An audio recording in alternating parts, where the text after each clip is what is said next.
ఒకసారి గుండెపోటు వస్తేనే కష్టం. అలాంటిది మరోసారి వస్తే ప్రతి 5 మందిలో ఒకరికి 5 ఏళ్ల కాలంలో రెండోసారి గుండెపోటు వచ్చే అవకాశం ఉందని చెబుతారు డాక్టర్లు.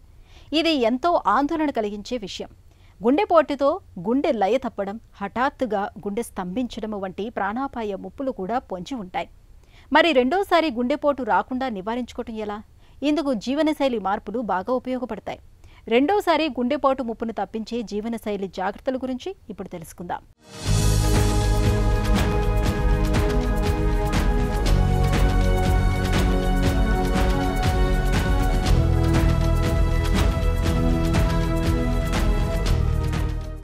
Lub dub lub dub lub dub. ఈ శబ్దం ప్రాణనాదం, మనిషి జీవనాదం, నిరంతరం ధ్వనించే హృదయనాదం, శరీరంలో కణకణానికి జీవాన్నందించే జీవన మంత్రం. ఈ ధ్వనిలో అపస్వరాలు పలికితే, జవజీవాల కండరం క్షీణిస్తే గుండె విలవిల్లాడుతుంది. పిడికెడు హృదయంలో గుండెపోటు రూపంలో పెను తుఫాను మొదలవుతుంది. ఈ తుఫాన్ క్షేమంగా తీరం దాటాలంటే మన చిన్ని గుండెకు సత్వర వైద్యం అందాలి. అవసరమైతే ఛాతీని తెరిచి గుండెకు చిన్న మరమ్మతులు కూడా చేయాల్సి వస్తుంది. ఇంతటి విపత్కర పరిస్థితిని ఎదుర్కొని బయటపడ్డాక మన జీవనశైలి మునుపటిలా ఉండదన్నది వాస్తవం. తినే తిండి, తాగే నీరు, వ్యాయామం, మందులు, ఇలా అన్ని విషయాల్లోనూ ప్రత్యేకంగా జాగ్రత్తలు తీసుకోవాల్సి ఉంటుంది. అయితే మొదటిసారి గుండెపోటు నుంచి బయటపడ్డప్పటికీ రెండోసారి గుండెపోటు కూడా ఇవాళ చాలామందికి పొంచి ఉంటోందని, ప్రతి 5గురిలో ఒకరికి రెండోసారి గుండెపోటు వచ్చే ప్రమాదం ఉంటోందని పలు అధ్యయనాలు వెల్లడిస్తున్నాయి. ఒకసారి గుండెపోటు వచ్చిన తర్వాత 10 మందిలో ఒకళ్ళకి 100 రోజుల లోపల మళ్ళీ రెండో గుండెపోటు వచ్చే అవకాశం ఉంటుంది. ఇది ఎందుకు వస్తుందంటే, ఎక్కడైతే ఈ కొలెస్ట్రాల్ డిపాజిట్స్ ఉన్నాయో అక్కడ చిట్లినప్పుడు అక్కడ హార్ట్ అటాక్ వస్తుంది. కానీ ఈ రక్తనాళం లోపల మొత్తం నిడివిలో కూడా కొలెస్ట్రాల్ డిపాజిట్స్ అనేవి వేరే చోట కూడా ఉండొచ్చు. అవి కొంచెంగా ఉండొచ్చు. అక్కడ మళ్ళీ రెండోసారి చిట్లినప్పుడు రెండవ అటాక్ వచ్చే అవకాశం ఉంటుంది. ఇది ప్రధానంగా మనం చూసేటువంటి కారణము. అయితే దీనికి కారణాలు అనేకంగా ఉండొచ్చు. ఒకటేంటంటే, ముందు గుండెపోటు వచ్చిన తర్వాత వాళ్ళకి మనం ఏవైతే మందులు చెప్తామో ఆ మందులను వాళ్ళు సరిగ్గా తీసుకోకపోవడం, ముఖ్యంగా ఈ రక్తం గడ్డగట్టకుండా ఉండడానికి ఇచ్చేటువంటి మందులు, ఉదాహరణకి యాంటీప్లేట్లెట్ డ్రగ్స్ అంటారు, యాస్ప్రిన్ కానీ లేకపోతే క్లోపిడోగ్రిల్, ప్రాసోగ్రిల్ అని, టైకాగ్రిలార్ అని, ఇట్లాంటి మాత్రలు ఏవైతే ఉంటాయో అవి తప్పకుండా వేసుకోవాలన్నమాట. అవి వాళ్ళు వాడటం తప్పినప్పుడు గుండెపోటు వచ్చే అవకాశం పెరుగుతుంది. గుండెపోటు నుంచి బయటపడిన తర్వాత బద్ధకంతో కూడిన జీవనశైలిని పాటించిన వారికి రెండోసారి సమస్య తలెత్తే అవకాశం ఎక్కువగా ఉంటున్నట్టు Columbia university medical college centre నిర్వహించిన అధ్యయనం పేర్కొంటోంది. అయితే కంటి నిండా నిద్రపోవటంతో పాటు రోజుకు కేవలం అరగంట సేపు నడిచినా ముప్పును తగ్గించుకోవచ్చని పరిశోధకులు చెబుతున్నారు. ఈ అధ్యయనంలో గుండెపోటు నుంచి బయటపడ్డ 600 మందిలో శారీరక శ్రమ తీరుతెన్నులను పరిశీలించారు. శరీరం శ్రమకు గురవుతుందనే భయంతో చాలామంది వ్యాయామం చేయటం లేదని, రోజులో ఎక్కువసేపు కూర్చుంటున్నారని గుర్తించారు.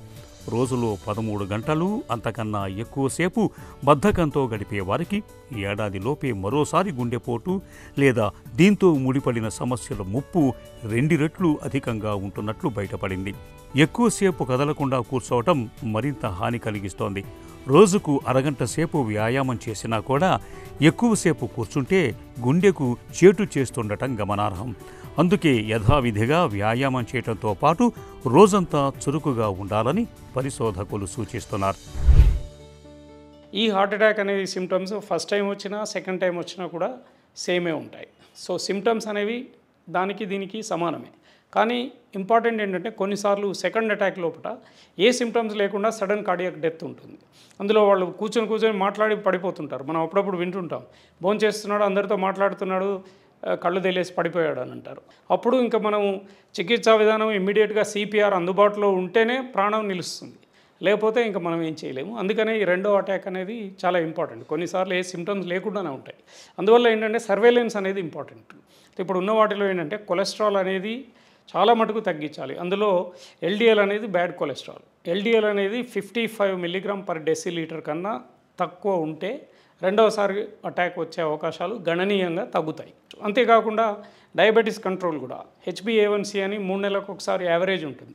అది కంపల్సరీగా మనం చూసుకోవాలి. షుగర్ కంట్రోల్ అనేది చాలా ఇంపార్టెంట్. పలు జీవనశైలి సమస్యల మాదిరిగానే గుండె జబ్బు కూడా క్రమంగా ముదురుతూ వస్తుంది. గుండెకు రక్తాన్ని సరఫరా చేసే నాళాలు మూసుకుపోయేంత పెద్ద పూడికలు ఏర్పడటానికి 10 నుంచి 20 ఏళ్లు పట్టొచ్చు. కొందరికి ఇంతకన్నా ఎక్కువ కాలమే పట్టొచ్చు. దీని తొలి లక్షణాలు కొందరిలో 20లోనే కనిపించవచ్చు గానీ స్పష్టంగా లేకపోవటం వల్ల చాలామంది విస్మరిస్తూ ఉంటారు. ఆరంభంలో సాధారణ ఆరోగ్య పరీక్షల్లోనూ బయటపడకపోవచ్చు. అయినా గానీ శరీరం స్వల్పంగా హెచ్చరికలు చేస్తూనే ఉంటుంది. నడుస్తున్నప్పుడు గుండె వేగంగా కొట్టుకోవటం, బరువులు ఎత్తేటప్పుడో బలమైన పనులు చేస్తున్నప్పుడో ఛాతీలో ఇబ్బందిగా అనిపించటం వంటివి ఏదో సమస్య ఉందనటానికి సంకేతాలే. ఇంత స్పష్టంగా కాకపోయినా అస్పష్టంగానూ కొన్ని లక్షణాలు కనిపిస్తూ ఉండవచ్చు. నిస్సత్తువ, శ్రమ చేస్తున్నప్పుడు ఎడమ చేతిలో సూదులు పొడుస్తున్నట్లు అనిపించటం, కారణం లేకుండా ఎక్కువ చెమటలు పట్టటం, మెడ చుట్టూ బిగుతుగా లేదా నొప్పిగా అనిపించటం, పనులు చేసేటప్పుడు తల తేలిపోవటం, సొమ్మసిల్లటం, విశ్రాంతి తీసుకున్నప్పుడు ఛాతీలో అసౌకర్యం తగ్గి హాయిగా అనిపించటం, ఇలాంటి లక్షణాలను నిర్లక్ష్యం చేయకూడదు. వెంటనే డాక్టర్ను సంప్రదించాలి. హార్ట్ అనేది చాలా ఇంపార్టెంట్ ఆర్గన్. హార్ట్ అటాక్ వచ్చినప్పుడు ఒక్కొక్కసారి మృత్యువాత పడే అవకాశం ఉంటుంది అనే విషయం ప్రధానంగా అందరూ తెలుసుకోవాలి. సో దీన్ని బట్టి జాగ్రత్తలు తీసుకోవాలి. దాంట్లో ఏంటంటే చాలామందికి సిమ్టమ్స్ ఏమి ఉండవు. ఎప్పుడైనా కూడా లోపల బ్లాకేజెస్ డెవలప్ అయినా కూడా అవి ఒక 70% దాటిన తర్వాతనే ఏదైనా సిమ్టమ్స్ రావచ్చు మామూలుగా అయినప్పుడు. కానీ అటాక్ వచ్చినప్పుడు మాత్రం అది 70% పోక ముందే కూడా అది లోపల చిట్లడం వల్ల 50%, 30%, 40%లో కూడా హార్ట్ అటాక్ అనేది వస్తుంది. ఫస్ట్ డిగ్రీ రిలేటివ్స్లో ఎవరైనా సడన్ కార్డియాక్ డెత్కి గురైనప్పుడు వాళ్ళకి సిటీ కరోనరీ యాంజియోగ్రామ్ అనే టెస్ట్ కూడా చాలా ఇంపార్టెంట్. ఆ టెస్ట్ సింపుల్ టెస్ట్, అది అవుట్ పేషెంట్లో అవుతుంది. అది చేయడం వల్ల రక్తనాళాలలో ఎక్కడైనా బ్లాక్స్ డెవలప్ అవుతున్నాయా అనేది మనం ముందే తెలుసుకోవచ్చు. అట్లాగే భోజన విషయంలో కూడా చాలా మటుకు జాగ్రత్తలు తీసుకోవాలి. హై కొలెస్ట్రాల్ డైట్ లేకుండా ఉండటము, తర్వాత మనం ఇండియన్స్లో ముఖ్యంగా సౌత్ ఇండియన్స్లో హై కార్బోహైడ్రేటెడ్, దీనివల్ల కూడా మనకు ఇన్సులిన్ రెసిస్టెన్స్ రావడం, డయాబెటీస్ త్వరగా రావడం జరుగుతుంది. అందువల్ల కార్బోహైడ్రేట్ కొంత మోతాదు తీసుకొని ప్రోటీన్ పెంచడము, ఫ్యాట్ కంటెంట్ కొంచెం తగ్గించుకోవడం, ఆహారంలో ఈ విషయాలు కూడా మనం జాగ్రత్తలు తీసుకోవాలి. అట్లాగే వ్యాయామం కంపల్సరీ. జనరల్గా ఏంటంటే సైక్లింగ్ కానీ, వాకింగ్ కానీ, లేకపోతే జాగింగ్, ఒకవేళ వీలుంటే స్విమ్మింగ్, ఇట్లాంటి ఎక్సర్సైజెస్ గుండెకి మంచి ఎక్సర్సైజ్ అన్నమాట.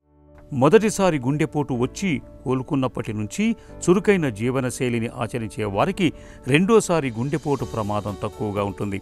నిత్యం కాసేపు వ్యాయామం చేయటం, ఆహారంలో కొవ్వు పదార్థాలని తక్కువగా తీసుకోవటం, శరీరానికి చాలినంత శ్రమను కల్పించుకోవటం, ఇవన్నీ గుండెపోటు ముప్పును తప్పించేవే. ఇక ఇప్పటికే బీపీ, షుగర్ వంటి దీర్ఘకాలిక జబ్బులు ఉన్నప్పుడు వాటిని చక్కగా అదుపులో ఉంచుకోవాలి. ఛాతీలో నొప్పి, చేయి లాగటం, దవడలో నొప్పి వంటి సంకేతాలు కనిపిస్తున్నప్పుడు ఆలస్యం చేయకుండా వెంటనే ఆసుపత్రికి వెళ్ళాలి. ఈ జాగ్రత్తలు గుండెను చక్కటి ఆరోగ్యంతో ఉంచుతాయి.